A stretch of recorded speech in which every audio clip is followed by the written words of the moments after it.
Ciao a tutti amici, è ufficialmente finito agosto, in pratica sono ufficialmente finite le ferie almeno per me e sono già proiettata in autunno. Non vedo l'ora che venga l'autunno, che è la mia stagione preferita, e poi perché odio il caldo, quindi l'estate, la stagione che meno preferisco in assoluto, per il caldo, per gli insetti, perché per chi non lo sapesse sono entomofobica, ho paura degli insetti, dici come mai sei andata a vivere in campagna, vuoi fare l'orto, sei paura degli insetti? È perché penso che non debba essere una cosa che mi condiziona, ma comunque questo ne parleremo magari in un altro video. Non vedo l'ora che passi l'estate, voglio l'autunno, voglio il freddo, voglio accendere il camino. Ok, passiamo oltre. Come sono andate le vostre vacanze? Le mie non sono state vacanze, abbiamo lavorato, abbiamo messo un po' a posto casa, abbiamo comprato un po' di mobili, insomma, sono state poco vacanze e molto lavoro. Però è una cosa che abbiamo fatto per noi e quindi va bene così.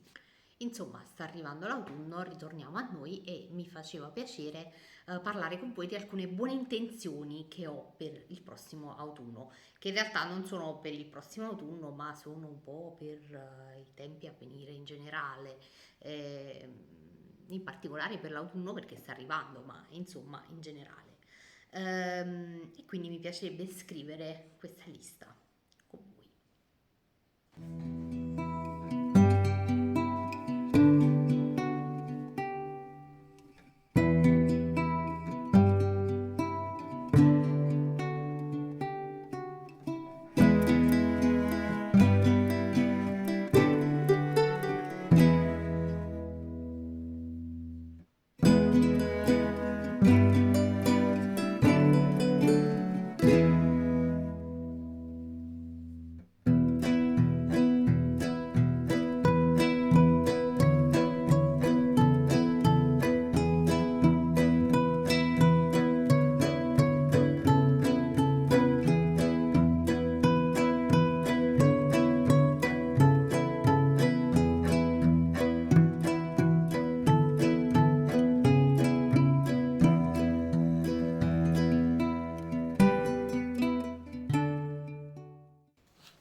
Ed eccola qua, la mia lista delle buone intenzioni.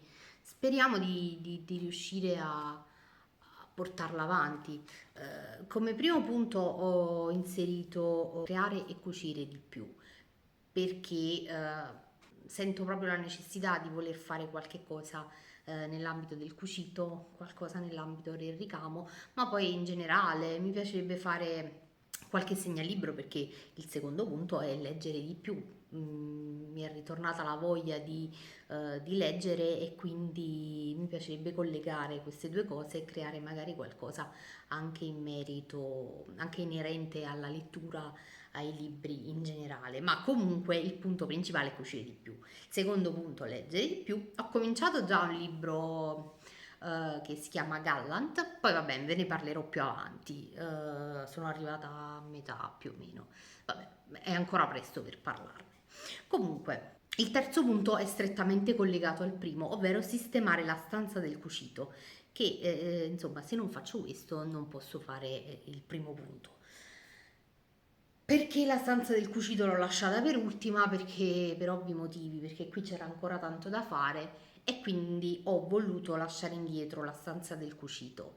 Non la sistemerò come mi piacerebbe sistemarla, ma la vorrei sistemare di modo che sia funzionale e pratica per poter cominciare a fare qualche cosa.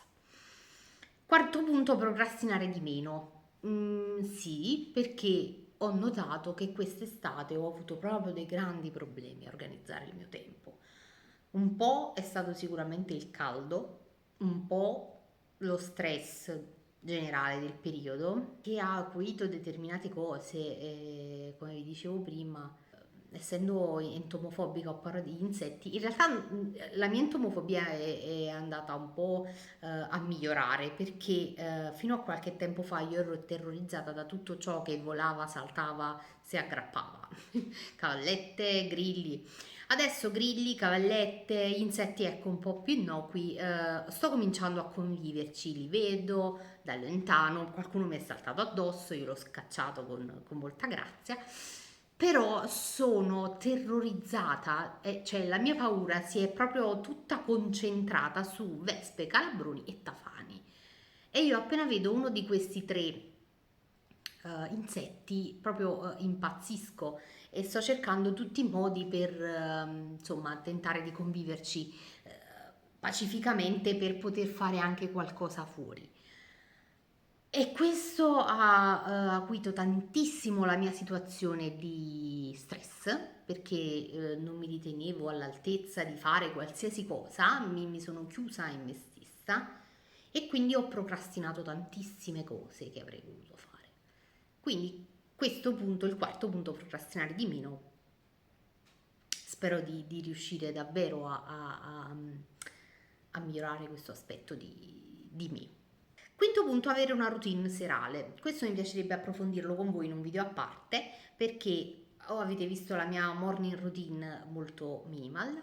Ne ho altre di morning routine, come ho detto pure nel post sul blog, se l'avete letto, non ho una sola routine del mattino, però non ho una routine serale e vorrei provare ad averne una. 6. Fare una lista dei desideri. Una lista dei desideri in che senso? Una bucket list, quindi con varie attività che vorrei fare, perché ogni volta mi ritrovo a voler fare centinaia di cose e a non farne nemmeno una. Quindi mi piacerebbe fare una lista e dire ok, oggi ho questo tempo libero, domani avrò quest'altro tempo libero, lo sfrutto per questa cosa che voglio fare. E questa è una cosa che mi piacerebbe provare a portare avanti. 7. Fare journaling.